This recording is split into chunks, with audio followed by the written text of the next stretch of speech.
आदाब नमस्कार। आप देख रहे हैं उज़ैर की आवाज़ और मैं हूं मोहम्मद उज़ैर। इस वक्त दुनिया के अलग अलग हिस्सों से एक के बाद एक ऐसी बड़ी खबरें सामने आ रही हैं जिन्होंने अमेरिका से लेकर एशिया, मिडल ईस्ट और यूरोप तक पूरी दुनिया की फिक्र बढ़ा दी है। पहली खबर कोरियाई प्रायद्वीप से है, जहां उत्तर कोरिया ने एक साथ 10 से ज़्यादा कम दूरी की बैलिस्टिक मिसाइलें दाग दी हैं। ये मिसाइल लॉन्च ऐसे वक्त पर हुआ है जब दक्षिण कोरिया और अमेरिका अपने बड़े संयुक्त सैन्य अभ्यास को सीमित कर रहे हैं और डोनाल्ड ट्रंप एक बार फिर किम जोंग उन के साथ बातचीत शुरू करने की कोशिश करते दिखाई दे रहे हैं। दूसरी बड़ी बड़ी खबर जो आ रही है वो मिडल ईस्ट से आ रही है, जहां अमेरिका का एक और विशाल एयरक्राफ्ट कैरियर अरब सागर पहुंच चुका है और ईरान के खिलाफ जारी तनाव और जंग के बीच अमेरिकी नौसेना की तैनाती ने नए सवाल खड़े कर दिए हैं। और तीसरी बड़ी खबर यूक्रेन से है, जहां रूस ने राजधानी कीव पर बड़े पैमाने पर मिसाइल हमले किए हैं।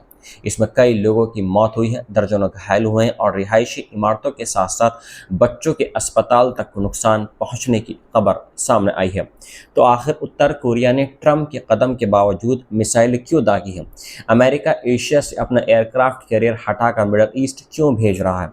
और यूक्रेन पर रूस का ये नया हमला क्या जंग को और खतरनाक मोड़ पर ले जाएगा? आइए आपको पूरी खबर तफसील से हम आपको बताते हैं। सबसे पहले बात करते हैं उत्तर कोरिया की। गुरुवार को दक्षिण कोरिया के राष्ट्रपति कार्यालय ने एक इमरजेंसी सिक्योरिटी मीटिंग बुलाई है। इसकी वजह थी उत्तर कोरिया की तरफ से की गई एक बड़ी मिसाइल कार्रवाई। दक्षिण कोरियाई सेना के मुताबिक उत्तर कोरिया ने प्योंगयांग के इलाके से समुद्र की तरफ 10 से ज़्यादा कम दूरी की बैलिस्टिक मिसाइलें दागी हैं। इन मिसाइलों ने करीब 300 किलोमीटर तक उड़ान भरी है और उसके बाद कोरियाई महाद्वीप प्रायद्वीप के पूर्वी हिस्से की तरफ समुद्र में जा गिरी। दक्षिण कोरिया ने इस कार्रवाई को बेहद गंभीर बताया है। सियोल का कहना है कि बैलिस्टिक मिसाइलों का यह लॉन्च संयुक्त राष्ट्र सुरक्षा परिषद के प्रस्तावों के खिलाफ वर्जी है और उत्तर कोरिया को तुरंत ऐसी मिसाइल गतिविधियां बंद कर देनी चाहिए।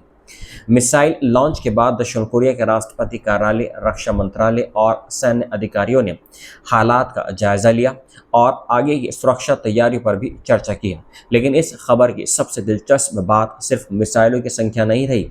असली सवाल यह है कि उत्तर कोरिया ने यह लॉन्च आखिर ऐसे वक्त पर क्यों किया है जब अमेरिका के राष्ट्रपति डोनाल्ड ट्रंप दक्षिण कोरिया और अमेरिका के संयुक्त सैन्य अभ्यास को पहले के मुकाबले छोटा करने का फैसला कर चुके हैं।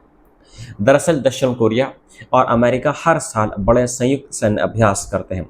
उत्तर कोरिया लंबे वक्त से इन अभ्यासों को अपने खिलाफ हमले की तैयारी बताता रहा है। प्योंगयांग का कहना है कि जब अमेरिकी और दक्षिण कोरियाई सेनाएं उसके आसपास बड़े स्तर पर युद्ध अभ्यास करती हैं तो उसे अपनी सुरक्षा के लिए जवाबी कदम उठाने पड़ते हैं। यही वजह है कि अतीत में भी कई बार अमेरिका और दक्षिण कोरिया के संयुक्त अभ्यास के दौरान या उसके आसपास उत्तर कोरिया ने मिसाइल परीक्षण किए हैं। इस बार हालात कुछ अलग हैं। डोनाल्ड ट्रंप ने इन सैन्य अभ्यासों को सीमित करने का आदेश दिया है और उनकी कोशिश ये बताई जा रही है कि वे उत्तर कोरिया के नेता किम जोंग उन के साथ दोबारा बातचीत का रास्ता खोलना चाहते हैं। ट्रंप का मानना है कि सैन्य दबाव कम करके शायद प्योंगयांग के साथ डिप्लोमेसी को फिर से शुरू किया जा सकता है। लेकिन उत्तर कोरिया की तरफ से जो जवाब आया है उसने इस पूरी कोशिश पर बड़ा सवाल खड़ा कर दिया है। मिसाइल लॉन्च के कुछ घंटे पहले और बाद में उत्तर कोरियाई नेतृत्व की तरफ से ऐसे बयान सामने आए हैं जिनसे साफ दिखाई दे रहा है कि प्योंगयांग अभी अमेरिका पर भरोसा करने के बिल्कुल भी मूड में नहीं है। किम जोंग उन की बहन किम यो जोंग ने अमेरिका और दक्षिण कोरिया के रिश्ते पर भी हमला बोला है। उन्होंने ट्रंप के सैन्य अभ्यास को कम करने के फैसले को पर्याप्त नहीं माना है और कहा है कि असली मसला सिर्फ अभ्यास की अवधि या आकार का नहीं है, बल्कि अमेरिका की उत्तर कोरिया की प्रति पूरी नीति का है। उनका कहना है कि जब तक अमेरिका की कथित दुश्मनाना नीति नहीं बदलती तब तक सिर्फ सैन्य अभ्यास कम कर देने से हालात नहीं बदलेंगे। ट्रंप ने दावा ये किया था कि संयुक्त सैन्य अभ्यास को सीमित करने के बाद उन्हें किम जोंग उन की तरफ से प्रतिक्रिया मिली है, लेकिन किम यो जोंग ने कहा कि उन्हें अमेरिका और उत्तर कोरिया के दोनों नेताओं के बीच किसी हालिया बातचीत की जानकारी नहीं है। यानी एक तरफ ट्रंप ये संकेत दे रहे हैं कि बातचीत का कोई रास्ता खुल सकता है, जबकि दूसरी तरफ उत्तर कोरिया की तरफ से साफ कहा जा रहा है कि अभी भरोसे की कोई बुनियाद नहीं बनी है। अब यहाँ मिसाइलों के प्रकार को समझना भी बहुत ज़रूरी है।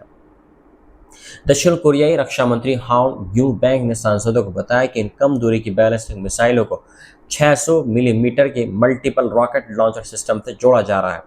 इसी सिस्टम को बाहरी दुनिया में KN-25 के नाम से जाना जाता है। उत्तर कोरिया पहले दावा कर चुका है कि उसका ये सिस्टम सामरिक परमाणु हथियार ले जाने की क्षमता रखता है। अगर ये क्षमता वास्तविक है तो इसका मतलब ये हुआ कि दक्षिण कोरिया की सीमा के करीब तैनात किए जाने वाले ऐसे हथियारों से किसी भी संभावित संघर्ष की शुरुआत बहुत तेजी से और ज़्यादा खतरनाक तरीके से हो सकती है। दक्षिण कोरियाई रक्षा मंत्री ने यह भी कहा है कि उत्तर कोरिया के पास लगभग 80 से 120 परमाणु हथियार हो सकते हैं। हालांकि अलग अलग एजेंसियों और जानकारों के आकलन में अंतर हो सकता है, लेकिन इतना साफ है कि उत्तर कोरिया का परमाणु कार्यक्रम अब सिर्फ एक राजनीतिक धमकी नहीं रह गया है। उसके पास मिसाइलों और परमाणु हथियारों की ऐसी क्षमता मौजूद है जो पूरे पूर्वी एशिया की सुरक्षा के लिए एक बड़ा चैलेंज बनी हुई है। इस पूरे मामले में रूस और चीन की भूमिका भी ध्यान देने लायक है। रूस के विदेश मंत्रालय की प्रवक्ता मारिया ज़खारोवा ने अमेरिका के दक्षिण कोरिया के साथ सैन्य अभ्यास को कम करने के फैसले का स्वागत किया है। रूस का कहना है कि तनाव कम करने वाले कदमों का समर्थन किया जाना चाहिए। वहीं चीन के विदेश मंत्री वांग यी जो इस हफ्ते सियोल के दौरे पर थे, उन्होंने दक्षिण कोरिया को बीजिंग और वाशिंगटन के बीच पक्ष न चुनने की सलाह दी है। उन्होंने ये भी कहा कि कोरियाई प्रायद्वीप पर तनाव कम करने के लिए अमेरिका को उत्तर कोरिया के प्रति अपनी दुश्मनाना नीति छोड़नी चाहिए। यानी एक तरफ अमेरिका और दक्षिण कोरिया है, दूसरी तरफ उत्तर कोरिया है और उसके पीछे चीन और रूस के साथ बढ़ती नज़दीकियों का पूरा जियोपॉलिटिकल खेल मौजूद है। ट्रंप शायद किम जोंग उन के साथ बातचीत करके इस मोर्चे पर कोई बड़ी डिप्लोमेटिक कामयाबी हासिल करना चाहते हैं, लेकिन मिसाइल लॉन्च ने दिखा दिया है कि उत्तर कोरिया सिर्फ कुछ सैन्य अभ्यास कम होने से अपनी रणनीति बदलने वाला नहीं है। अब चलते हैं मिडल ईस्ट की तरफ, जहां अमेरिका की सैन्य रणनीति में एक बड़ा बदलाव देखने को मिला है। अमेरिकी सेंट्रल कमांड के मुताबिक USS George Washington aircraft carrier Arab Sagar पहुंच चुका है। यह तैनाती ऐसे वक्त पर हुई है जब अमेरिका और ईरान के बीच तनाव बेहद गंभीर बना हुआ है और मिडल ईस्ट में अमेरिकी सैन्य मौजूदगी लगातार बढ़ रही है। ये बदलाव इसलिए भी बेहद अहम है क्योंकि अमेरिका अब पश्चिम प्रशांत क्षेत्र में एक एयरक्राफ्ट कैरियर के बिना रह गया है। वॉशिंगटन लंबे समय से एशिया और इंडो पैसिफिक क्षेत्र को अपनी सबसे बड़ी रणनीतिक प्राथमिकताओं में से एक बताता रहा है। चीन के बढ़ते प्रभाव और उत्तर कोरिया के मिसाइल कार्यक्रम को देखते हुए पश्चिमी प्रशांत में अमेरिकी नौसेना की मौजूदगी को बेहद अहम माना जा रहा है। लेकिन अब मिडल ईस्ट में जारी जंग और ईरान के साथ बढ़ते तनाव ने अमेरिका को अपनी प्राथमिकताओं में बदलाव करने पर मजबूर कर दिया है। पहले USS लिंकन लंबे समय तक तैनात रहा। उसे पिछले साल नवंबर में सैन डिएगो से रवाना किया गया था। शुरुआत में उसकी तैनाती वेनेजुएला के तट के पास थी, लेकिन बाद में अमेरिका और इजराइल की तरफ से ईरान के खिलाफ शुरू की गई जंग के बाद उसका रास्ता बदल दिया गया। USS लिंकन की तैनाती इतनी लंबी हो गई है कि उसने बिना किसी बंदरगाह पर रोके अमेरिकी नौसेना के लंबे मिशन का रिकॉर्ड बना दिया है। इस लंबे मिशन के दौरान जहाज पर खाने पीने, सफाई और रखरखाव से जुड़ी मुश्किलों की खबरें सामने आई हैं। करीब 5000 नाविकों और मरीन जवानों वाले इस विशाल जहाज पर लंबे समय तक समुद्र में रहने का दबाव भी सामने आया है। कुछ अमेरिकी मीडिया रिपोर्ट्स में जहाज पर तैनात जवानों और उनके परिवारों की मानसिक परेशानियों का भी जिक्र किया गया है। कई परिवारों ने लंबे मिशन के दौरान जवानों पर पड़ रहे दबाव को लेकर चिंता जताई है। हालांकि ट्रंप प्रशासन और पेंटागन के अधिकारियों ने इन रिपोर्ट्स को भ्रामक बताते हुए कहा है कि युद्धकालीन हालात में जवानों को मुश्किल परिस्थितियों का सामना करना पड़ता है। अब USS लिंकन अमेरिका की तरफ वापस आ चुका है, जबकि USS जॉर्ज वॉशिंगटन अरब सागर में पहुंच चुका है। सवाल अब यह है कि आखिर अमेरिका को मिडल ईस्ट में इतने बड़े स्तर पर नौसैनिक ताकत की जरूरत क्यों पड़ रही है? इसका जवाब ईरान और स्ट्रेट ऑफ हार्मोज में छिपा हुआ है।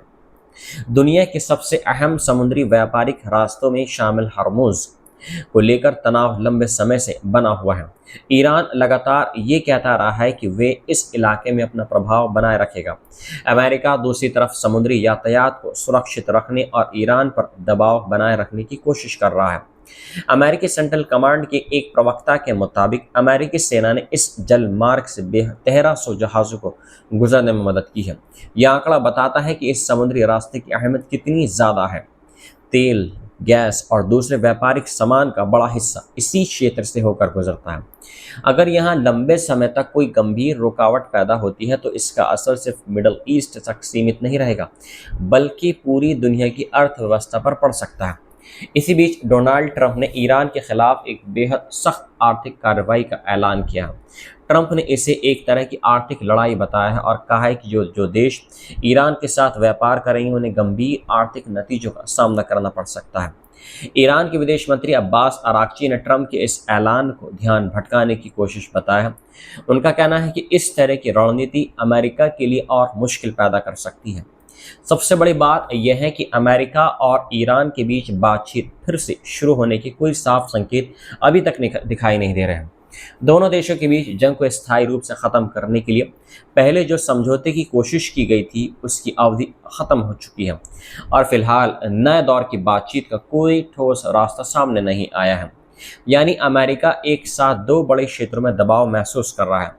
एशिया में उत्तर कोरिया लगातार मिसाइलें दाग रहा है, जबकि चीन के साथ रणनीतिक मुकाबला पहले से मौजूद है।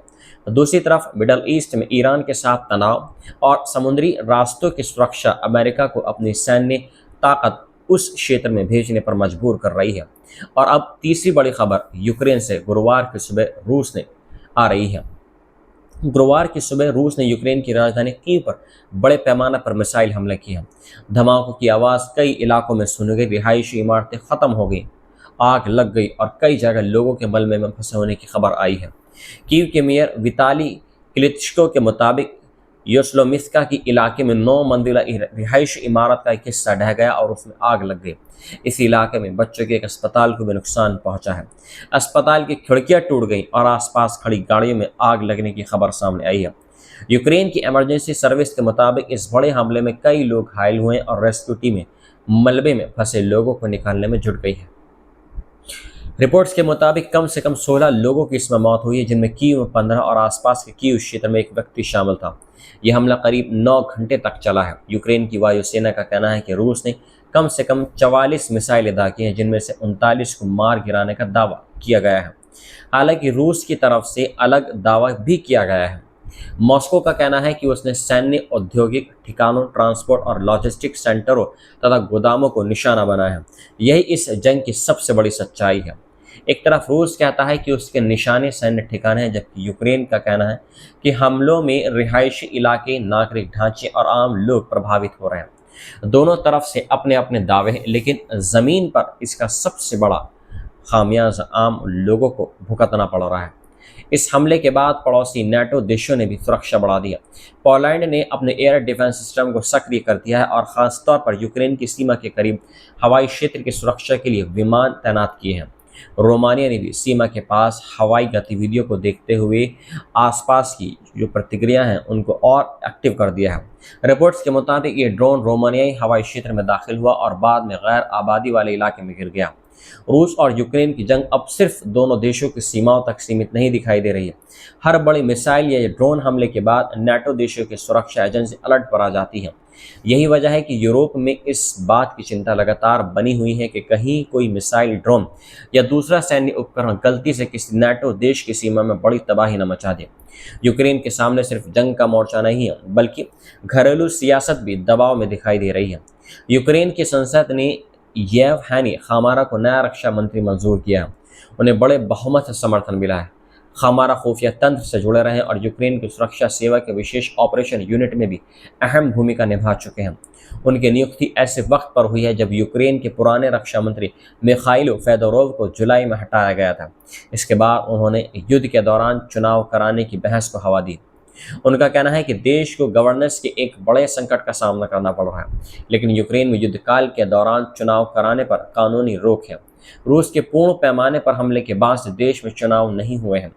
राष्ट्रपति व्लादिमीर जेलेंस्की का कार्यकाल भी पहले खत्म हो चुका है, लेकिन युद्धकालीन कानून के तहत चुनाव टाले गए हैं। अब यूक्रेन में कुछ लोग ये सवाल उठा रहे हैं कि लंबे समय तक चुनाव न होने से राजनीतिक जवाबदेही पर क्या असर पड़ेगा।